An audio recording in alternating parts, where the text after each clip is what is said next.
മനുഷ്യൻ്റെ ഭാഗ്യം എന്ന് പറയുന്നത് നിമിഷ നേരം കൊണ്ട് മാറി മറിഞ്ഞു എന്ന് വരാം.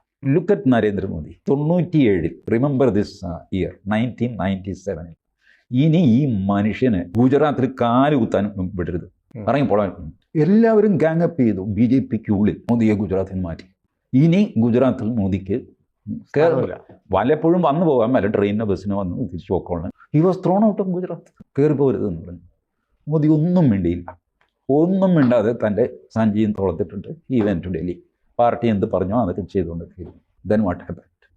4 വർഷം കഴിഞ്ഞപ്പോൾ സാക്ഷാൽ നരേന്ദ്രമോദി വിളിച്ചുകൊണ്ട് വന്നു. അയാളെ വിളിക്കുക. ഇവിടെ തമ്മിൽ വലിയ അടിയും ബഹളവും നടക്കും. അങ്ങനെയാണല്ലോ മോദി നേരെ മുഖ്യമന്ത്രി ആകുന്നത്. അല്ലാതെ പഞ്ചായത്ത് പ്രസിഡൻ്റായിട്ട് കയറി വന്ന ആളല്ല. എങ്ങനെ നേരെ മുഖ്യമന്ത്രി? ആ സിറ്റുവേഷൻ വന്നു. പ്രകൃതിക്ക് ചില നിയമങ്ങളുണ്ട്. എവിടെ നിന്നാണോ നിന്നെ അൺടച്ചബിൾ എന്ന് പറഞ്ഞ് ഇറക്കി വിട്ടത്, അവിടെ നീ നേരെ മുഖ്യമന്ത്രിയായിട്ട് വരുന്നു. അതേ ആൾക്കാരുടെ റിക്വസ്റ്റ്. അതുകൊണ്ട് മോദി മുഖ്യമന്ത്രിയായി സത്യപ്രതിജ്ഞ ചെയ്ത് കഴിഞ്ഞപ്പോൾ കേശുഭായ് പട്ടേലിനെ വീട്ടിൽ ചെന്ന് കണ്ട് കാല് തൊട്ട് നമസ്കരിച്ചു. The man who through me out of Gujarat I ബോ. അതാണ് മോദി എന്ന ക്യാരക്ടർ. എത്ര പെട്ടെന്നാണ് സമയം മാറിയത്. ഭാഗ്യ നിർഭാഗ്യങ്ങളുടെ കളിയാണ്. നമ്മൾ വിശ്വസിച്ചാലും വിശ്വസിച്ചില്ലെങ്കിലും ഭാഗ്യവും നിർഭാഗ്യവും ജീവിതത്തിൽ ഉണ്ടായിക്കൊണ്ടേയിരിക്കും അല്ലേ?